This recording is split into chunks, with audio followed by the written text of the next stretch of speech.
स्वागत है आपका इतना स्वदेश पे। कल की तैयारी में मैं हूं मनीष मुनिगिरी और अगले आधे घंटे में मैं बताऊंगा कि भारतीय बाजारों में आज क्या हुआ, क्योंकि आज कह सकते हैं कि भारतीय बाजारों का सत्र जो है बेहद शानदार देखने को मिला। पॉलिसी आने से एक दिन पहले बाजार में एक शानदार रिकवरी देखने को मिली। आपको पूरे बाजार का लेखा जोखा बताऊंगा अगले आधे घंटे में, साथ ही ये भी बताऊंगा कि कल के लिए कौन से बड़े ट्रिगर्स है जिस पे नज़र होनी चाहिए। लेकिन उससे पहले आपको बताते हैं बाजार में आज अगले आधे घंटे तक इस शो में क्या खास होगा। सबसे पहले आप अपने सवाल, दर्शकों के सवाल चूंकि इस शो में लेते हैं तो मैं आपको तरीका बता देता हूँ जिसके जरिए आप भी अपने सवाल इस शो में भेज सकते हैं और हमारे जानकारों से किसी शेयर को लेके कोई कन्फ्यूजन है तो अपनी कन्फ्यूजन को दूर कर सकते हैं।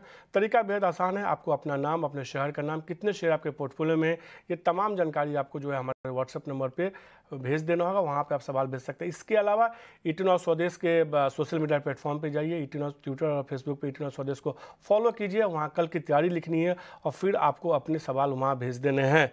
यूट्यूब पे भी इस शो को आप कल की तैयारी को देख सकते हैं और वहाँ भी अपने सवाल आप भेज सकते हैं। कमेंट बॉक्स में जो है आपको आपके सवाल लिखने होंगे। लेकिन आज जो दो जानकार हमारी मदद करेंगे, हमारे साथ होंगे अविनाश गोरक्षकर, जिनसे हम समझेंगे बाजार में क्या करनी चाहिए। इसके अलावा नितिलेश पावस्कर होंगे, इनफैक्ट दोनों जुड़ भी चुके हैं। इन दोनों से जानेंगे कि यहाँ से बाजार में जब एक अच्छी रिकवरी आई है तो अब क्या नजरिया रखना चाहिए। वैसे आज देखिए कि बाजार में एक शानदार रिकवरी देखने को मिली। निफ्टी में हमने देखा कि इंट्राडे में एक समय जो है 19,467 का इसने लो बनाया, वहाँ से एक शानदार रिकवरी देखने को मिली और आखिरकार दिन के ऊपरी स्तर के आसपास ही बंद होने में कामयाब हुआ। निफ्टी 19,645 का हाई था और उसी के आसपास बंद हुआ। कई इंडेक्स थे जिसने लास्ट के आधे घंटे एक घंटे में जो खरीदारी लौटी उसके दम पे मेटल एक ऐसा इंडेक्स है जहां पे हमने देखा लास्ट के आखिरी एक घंटे में एक अच्छी मजबूती देखने को मिली, रिकवरी देखने को मिली। इसके अलावा आप देखिए एफएमसीजी, आईटीसी जैसे स्टॉक्स में रिकवरी की वजह से एफएमसीजी इंडेक्स में हमने एक अच्छी मजबूती बनती हुई थी कि pharma, auto, oil and gas जैसे सेक्टर थे जो आज इंट्राडे में एक अच्छी रिकवरी दिखा रहे थे और उसके दम पे जो है निफ्टी दिन के ऊपरी स्तर के आसपास बंद होने में कामयाब हुआ। सबसे अच्छी बात है कि हम आज देख रहे थे कि बैंक निफ्टी जो बाजार पर दबाव बना रहा था आखिर में थोड़ा सा संभलने की कोशिश कर रहा था वहाँ भी, और उसमें भी थोड़ी सी रिकवरी देखने को मिली। कई सारे स्टॉक्स थे बैंक निफ्टी में जहाँ पे हमने देखा कि तेजी देखने को मिली। हालांकि निफ्टी में देखिए डॉक्टर रेड्डीज, जीएसडब्ल्यू स्टील जैसे स्टॉक्स थे जहाँ खरीदारी देखने को मिली। इसके अलावा हिंडाल्को देखिए लास्ट के आधे घंटे में इस शेयर में भी एक अच्छी रिकवरी देखने को मिली। मेटल में जिस तरह से रिकवरी आई है अब देखना होगा कल क्या होता है। Tata Motors, Mahindra and Mahindra auto में ये दोनों शेयर थे जो दिन के ऊपरी स्तर के आसपास बंद होने में कामयाब हुए। इसके अलावा ओएनजीसी, कोल इंडिया जैसे स्टॉक्स थे जहाँ पे थोड़ी तेजी बनती हुई दिखी। बैंकिंग में ठीक है, कह सकते हैं कि रिकवरी आई, लेकिन कोई भी बैंकिंग शेयर था बैंक निफ्टी में इसमें खरीदारी देखने को मिली। एक केवल और एक शेयर था जिसमें आईडीएफसी फर्स्ट बैंक, जहां पे हमने थोड़ी सी मजबूती बनती हुई दिखा, कह सकते हैं हरे निशान में बंद होने में कामयाब हुआ। बाकी चाहे कोटक बैंक हो, आईसीआईसीआई बैंक, इन सब में रिकवरी आई है, लेकिन ये तमाम शेयर जो है लाल निशान में ही बंद हुए। मिड कैप इंडेक्स में आज एक इंटरेस्टिंग ट्रेड होता हुआ दिखा। सुबह में हमने देखा कि मिड कैप इंडेक्स में दबाव देखने को मिला था, लगातार दूसरा सत्र था और कह सकते हैं कि निफ्टी मिड कैप के 100 शेयर में से करीब 50 से ज़्यादा ऐसे शेयर थे जो लाल निशान में थे। बाद में अब ये जो है कहीं ना कहीं ये जो है अनुपात बदलता हुआ दिखा और करीब 57-58 ऐसे शेयर थे निफ्टी मिड कैप में जो हरे निशान में बंद होने में कामयाब हुए।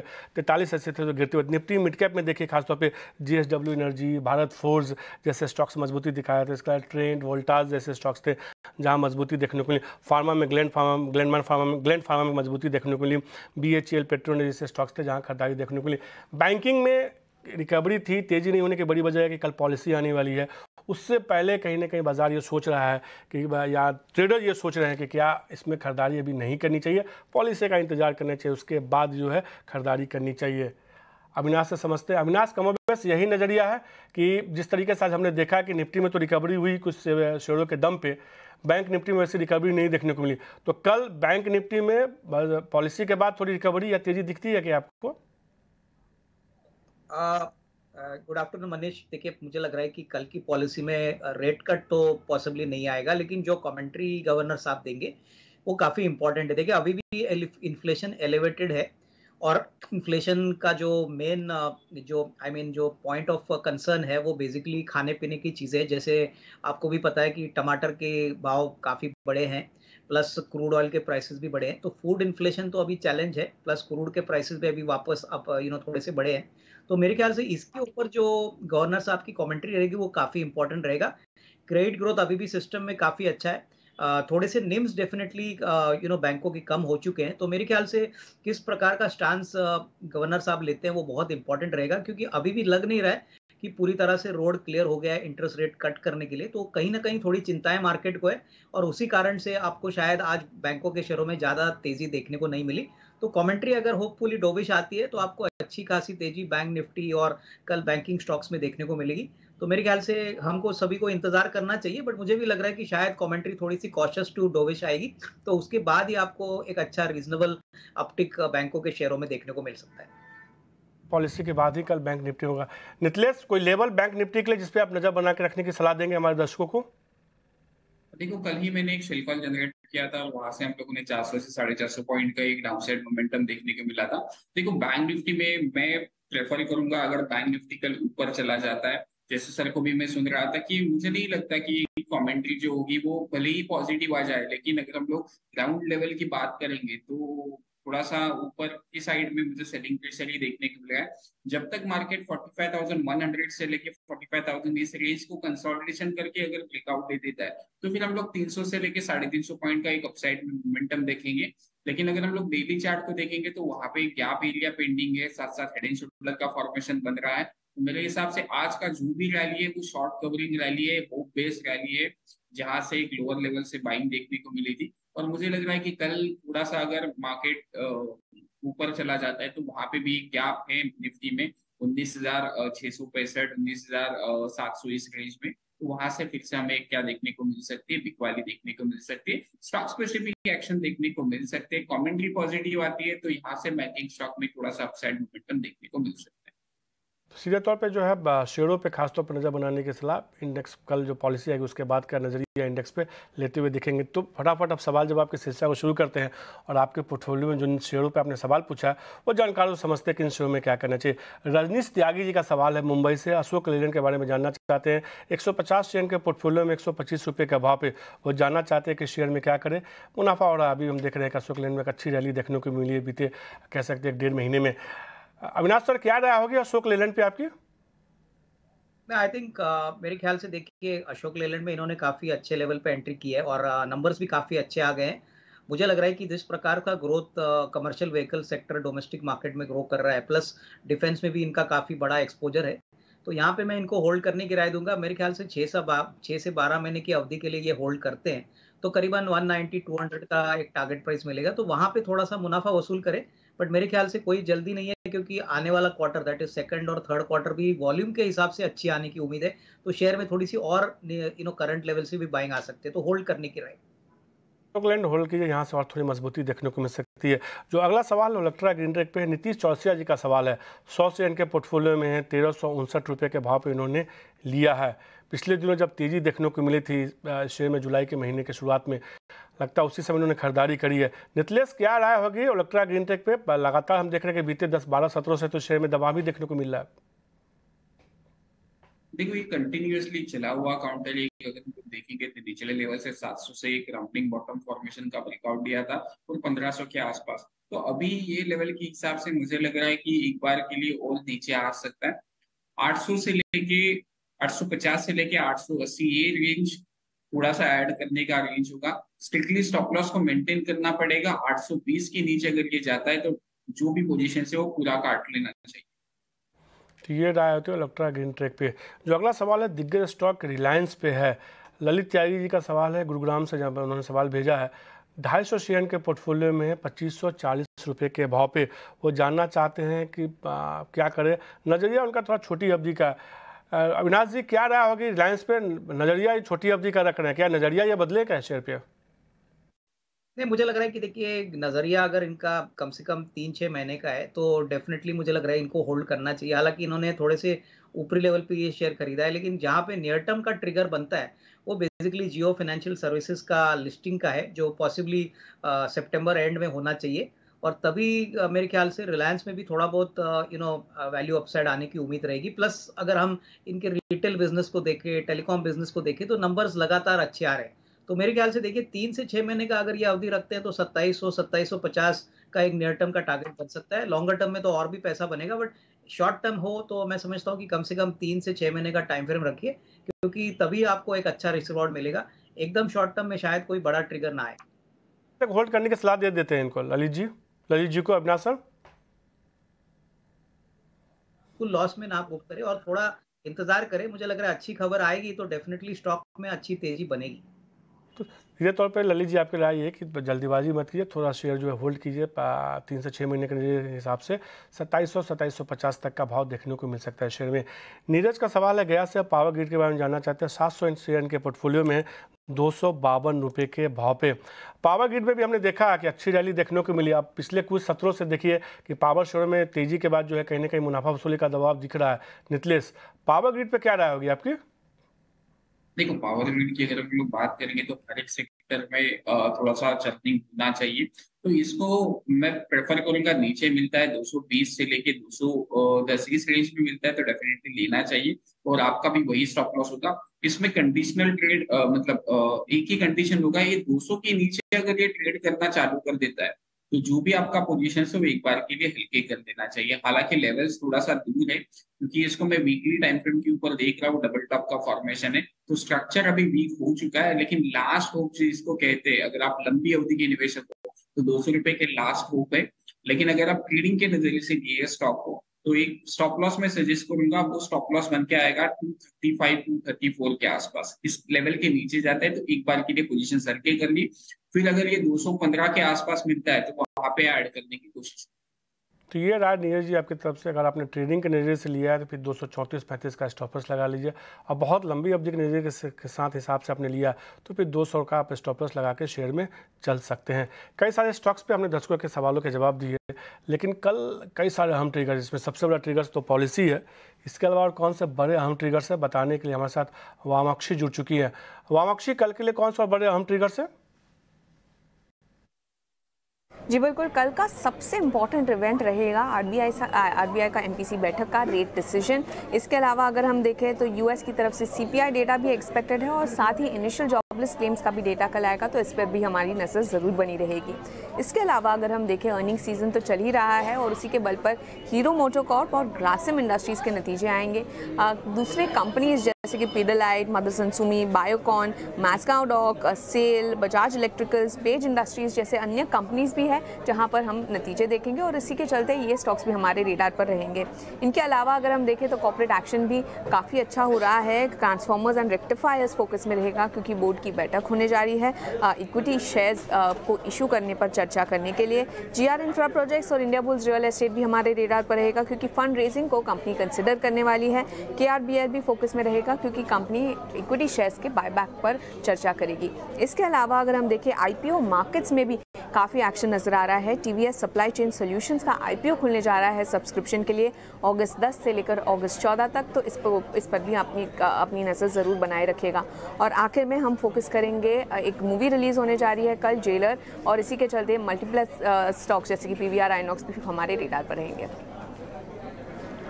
तो ये सीधे तौर पे करके कुछ ट्रिगर्स है, जिसमें एक रजनीकांत के जो है ट्रेलर, फिल्म का ट्रेलर जेलर का रिलीज़ होने वाला है, उस पर भी सबकी नज़र होगी। लेकिन अब सवाल जवाब के सिलसिला को आगे बढ़ाते कुछ और सवाल लेते हैं। आज जो अगला सवाल है एसबीआई पे है।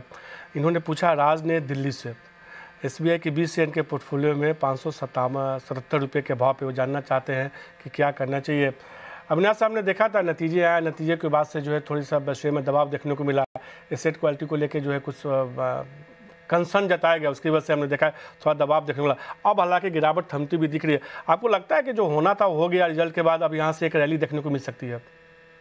बिल्कुल मनीष, मुझे लग रहा है कि देखिए नंबर्स तो उम्मीद से काफी अच्छे थे। हालांकि निम्स में थोड़ा सा प्रेशर था, लेकिन मैनेजमेंट ने क्लियरली कहा है कि एक वन ऑफ है, और वन ऑफ के कारण पहला क्वार्टर में जो निम्स है वो थोड़े से उम्मीद से कम आ गए। लेकिन अगर हम एसेट क्वालिटी की बात करें, लोन डिसबर्समेंट्स की बात करें, तो मैनेजमेंट की कमेंट्री बहुत ही स्ट्रांग थी। मुझे लग रहा है कि नॉर्मली फर्स्ट क्वार्टर कोई भी बैंक को देखे तो पहले क्वार्टर कोई ज़्यादा बड़ा मजबूत नहीं होता, क्योंकि बिजी सीजन तो आपका सेकंड क्वार्टर और सितंबर के बाद शुरू होता है। तो यहाँ पे होल्ड करे, अभी तो ये अभी भी कॉस्ट प्राइस के आसपास में ही है। मुझे लग रहा है कि साल भर का अगर ये नजरिया रखते हैं तो कम से कम 650 का एक मीडियम टर्म टारगेट प्राइस इनको मिलेगा। तो यहाँ पे थोड़ा इंतजार करें, अच्छी खासी नंबर्स एसबीआई रिपोर्ट करेगा FY24 के लिए, ऐसे मुझे लग रहा है। तो सीधे तौर पे शेयर को होल्ड करने की सलाह यहाँ से अच्छी मजबूती देखने को मिल सकती है। अगर साल भर के हिसाब से आप रखते हैं तो 650 रुपये तक का लक्ष्य शेयर में देखने को मिल सकता है। हरीश जी का सवाल है मोहाली से, टाटा केमिकल के बारे में जानना चाहते हैं। 90 शेयर के पोर्टफोलियो में है 1022 के भाव पे, और जानना चाहते हैं अगले एक साल के हिसाब से क्या लक्ष्य होगा। नितलेश, टाटा केमिकल पे क्या राय होगी आपकी? देखो, टाटा केमिकल को मैं क्लोजली ट्रैक कर रहा हूँ। इसमें एक लेवल है, जो लेवल ऊपर की साइड में 1030 के आसपास का है। 1030 को अगर ये मार्केट सस्टेन कर देता है तो 1000 रुपए का एक साइकोलॉजिकल लेवल आपका स्टॉप लॉस बनेगा, और ऊपर में मेरे हिसाब से फिर से ये स्टॉक 1120 1130 ये लेवल तक चलना चाहिए। लेकिन कंडीशन एक ही होगा, 1130 1135 ये लेवल के ऊपर सस्टेन होना चाहिए। तो ये राय आते हुए टाटा केमिकल्स पे। जो आज का जो अगला सवाल है, जहाँ पे हमारे दर्शकों ने पूछा है, उनकी जो राय आती हुई दिख रही है, एक शेयर है जिसपे मैं जानना चाहता हूँ। कल जो है हीरो मोटोकॉर्प के नतीजे आने वाले हैं। हमने देखा कि नतीजों की से पहले कुछ खबरों की वजह से हीरो मोटोकॉर्प में काफ़ी तेज़ गिरावट देखने को मिली थी। अविनाश जी, हीरो मोटोकॉर्प को लेकर क्या राय है आपकी? आई थिंक मेरे ख्याल से देखिए मनीष, हीरो मोटोकॉर्प में जो बड़ा ट्रिगर है वो ऑब्वियसली उनका नया हार्ली डेविडसन की बाइक है, जहाँ पे करीबन 25,000 बुकिंग्स उनको मिली है। तो इस क्वार्टर में तो आपको कोई बड़ा इंक्रीमेंटल गेन इस प्रोडक्ट से नहीं मिलेगा, बट मुझे लग रहा है कि दूसरे क्वार्टर से डेफिनेटली ये प्रोडक्ट हाई मार्जिन वाला प्रोडक्ट है, तो यहाँ पे डेफिनेटली अच्छी खासी मार्जिन में इंप्रूवमेंट होगी। रही बात वॉल्यूम ग्रोथ को लेके, तो मुझे लग रहा है कि टू व्हीलर सेक्टर में अभी अच्छी खासी बढ़त देखने को मिली है। मुनाफा मुझे लग रहा है काफी अच्छा होना चाहिए, क्योंकि कमोडिटी प्राइसेस भी कम हो चुके हैं। तो डेफिनेटली अगर किसी के पास ये शेयर है तो होल्ड करे। मुझे लग रहा है रिजल्ट्स अगर उम्मीद से बेहतर आते हैं तो अच्छी खासी तेजी आपको कल देखने को मिलेगी, तो यहाँ पे होल्ड करने की राय। तो पे हीरो मोटोकॉर्प में होल्ड करने की राय भी, कल नतीजे आने वाले हैं और शेयर को होल्ड करके चल सकते हैं। हमने कई सारे स्टॉक्स की चर्चा की है, दर्शकों के तमाम सवालों के जवाब दिए, नतीजों की लेकर बात की।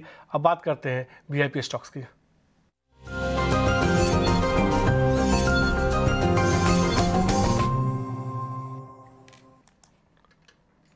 अविनाश सर, आपके तरफ से वीआईपी स्टॉक्स कौन से होंगे?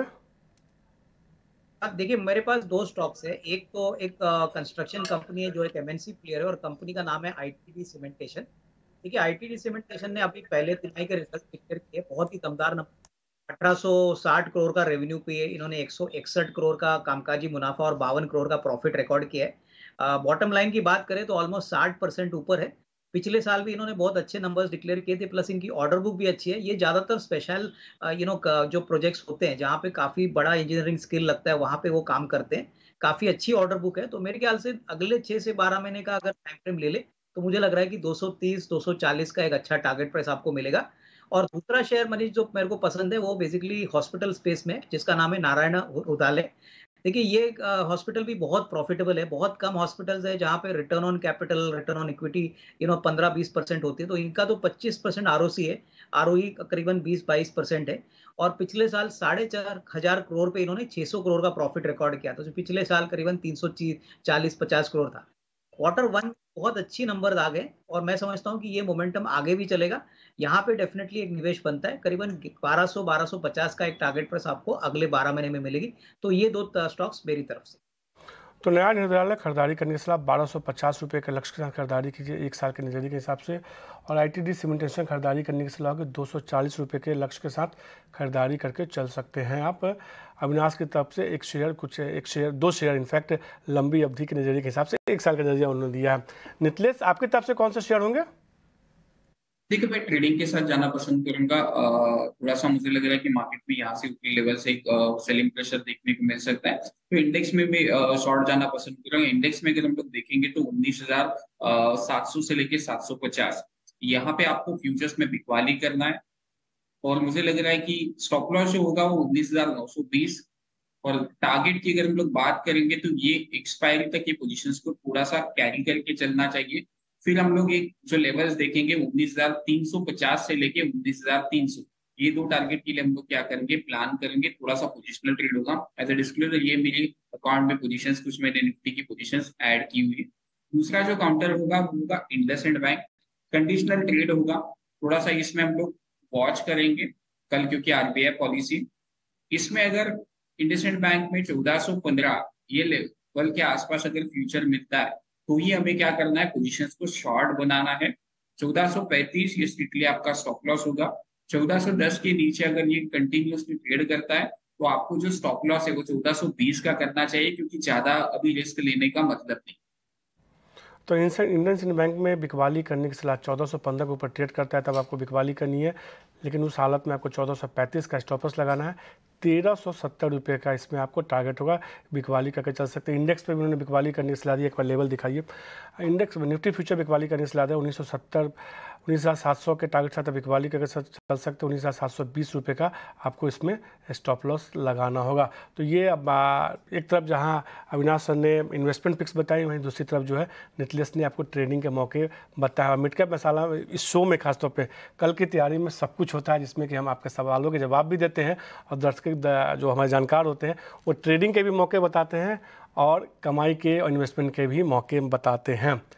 आज समय देने के लिए अविनाश सर और नितिलेश साहब का शुक्रिया। कल की तैयारी में आज के लिए इतना ही, मुझे दीजिए इजाज़त, नमस्कार।